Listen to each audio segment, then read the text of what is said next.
23-year-old Memphis Grizzlies point guard Ja Morant has been benched by the This is team. the latest with Ja Morant since the Grizzlies have suspended him on Sunday. Ja Morant is facing the very real possibility of a suspension, a lengthy suspension. It's not who I am. I don't condone any type of violence. The league's investigating to make sure that this was a legitimate video. He's going to very likely face a significant suspension. It's hard for anyone to put into words what's happening with Ja Morant now. And Ja's hurting his career at a pace with no return. As a 23-year-old superstar and one of the most popular athletes in the world, yet again, he was suspended after another head-scratching incident. Just 2 months after Ja was suspended by the Grizzlies for flashing a weapon on social media, Ja turned right around and did the exact same thing. The only difference now is, this is worse. So, where do we even begin with this one? After the Grizzlies were sent packing thanks to a 40-point loss on the road to the Lakers, Ja Morant's quotes after the game pinned a nutshell what the downfall of his team was this season. I feel like mine is more off the court and on the court, just being disciplined on both sides. Off the court, making better decisions. On the court, being locked in even more. Being a leader of this team, it pretty much starts with me. So, however I attack any situation, I know my guys will follow. I've just got to be better in that area. Of course, Ja was referring to a couple of incidents off the court, starting with reports coming out saying a red laser was pointed at the Indiana Pacers from an SUV that had Ja inside, which the Pacers believed was a gun, which Ja tried to downplay the entire situation at the time. All that stuff, pretty much false. It's been proven. That's all I got to say on it. But he at least acknowledged it as one of the major distractions for the team and one of the reasons for their early playoff exit. And then, just a month after the first incident, came more controversies when reports came out saying that Ja threatened a teenager the previous summer with a gun and assaulted him. And another instance where he had a run-in with an employee at a mall after Ja's mom had some sort of strange argument with, and Ja threatened to assault him too. This was the police report that came out following this incident that cited Ja and a group of 9 people at the mall.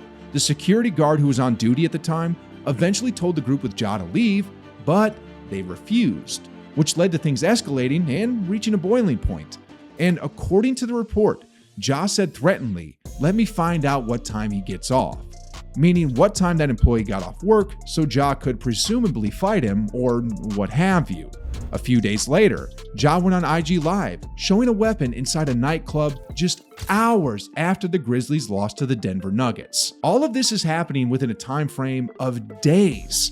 This is an NBA superstar with million-dollar endorsement deals and one of the faces of the NBA behaving this way. This led to Ja willingly taking time off from the team to seek help with, quote, his overall well-being. And hearing this at the time was an eye-opener for so many people. Even those who were harsh in their criticism of Ja, because we all understand how important mental health is. And knowing that Ja's many suspect actions might have reflected his mental state put him in more of a sympathetic light. The sentiment was that Ja could be away from the NBA for a good long while. At least that's the impression many people perceived when they heard that Ja was set to enter a counseling program far from the team.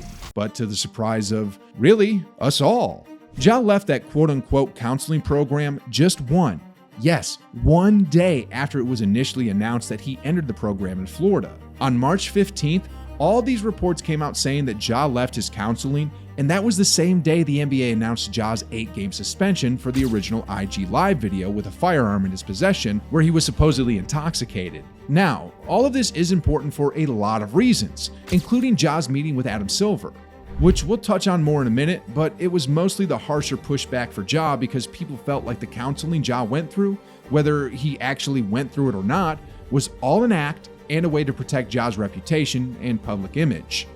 In other words, Ja effectively pulled off a PR stunt and didn't truly care about his wrong actions. At least that's what the growing sentiment was. Now, let me reiterate one thing. This is all, yes, all the things that happened before this latest Ja incident, which is what makes this story so incredibly fascinating, especially considering that we are yet to find out what penalty Ja is going to be hit with by the NBA. We know he'll have to face suspension, unless something wild happens, but the question is, how long? And how much will that suspension, or whatever additional penalty he may face, affect Ja's short-term and long-term career? From a business standpoint, perhaps both short and long-term, Ja Morant's already facing huge jeopardy with the endorsements he's partners with. And Coca-Cola pulling a Powerade ad with Ja tells you all you need to know about what's on the line for Ja, especially with the company's spokesperson not wanting to comment on their partnership with Ja amidst the original gun incident in March. Ja's faced ramifications on the court too, in the wake of all these incidents, with the most notable being how much Ja's hurting the image of the NBA. This statement by Adam Silver in response to Ja's first gun incident was strong. Ja's conduct was irresponsible, reckless, and potentially very dangerous. It also has serious consequences given his enormous following and influence. And when Take Two happened with Ja, this was the commissioner's bold response. We talked directly about the consequences first before we got to a subsequent. Frankly, most of our conversation was about how incredibly serious the first incident was. Could have injured, maimed, killed himself, someone else with an act like that, and also the acknowledgement that, as you said, he's a star. I mean, he has an incredibly huge following. Ladies and gentlemen, Ja Morant is in a heap of trouble.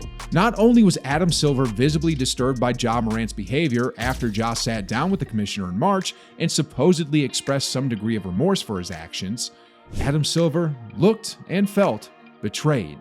And I can only speak for myself, but the reaction from Silver glaringly told me that Ja Morant's punishment is going to be severe. The NBA and Adam Silver realized that the brand is taking a huge hit largely because of, one, the incident that actually took place, particularly with the sensitivity in our communities concerning gun violence, and two, they already gave him what's equivalent to a slap on the wrist by suspending him just a few games when he showed the weapon on IG the first time. So, in order to protect the NBA and its reputation, it's hard for me to believe that Ja's punishment won't be extra because the NBA is going to try and send a message to the public that we have zero tolerance for this kind of behavior, especially because the NBA sort of let it slide the first time. Again, an 8-game suspension is the equivalent to punishing a kindergartner by making him sit alone in timeout. Let me first guess this, and let me be one of the first ones to say this. It won't stun me if the NBA suspends Ja Morant for the entire 2024 season. It's really a possibility, I think. I don't mean to make this a superstition or anything, but ever since Ja Morant told the world that he's, quote, fine in the West, both he and his Memphis Grizzlies have been hit with some seriously bad run-ins. The Grizzlies, who were expected to contend and were among the favorites to win the 2023 title entering the season, hugely underperformed, and we can't help but put the bulk of the blame on the Grizzlies' best player and supposed leader, Ja, who's been much more of a distraction than a contributor to the team this season. And with his future now high up in the air, I can't imagine the feeling in that organization that worked so hard to draft and develop Ja into the superstar he is, and how Memphis quickly went from the laughingstock to contender in a few short seasons, to now feel like they might be dug into a hole so deep there's no end in sight. I want to hear from you. What do you think the NBA is going to decide to do with Ja? And where do you think both Ja and the Grizzlies go from here?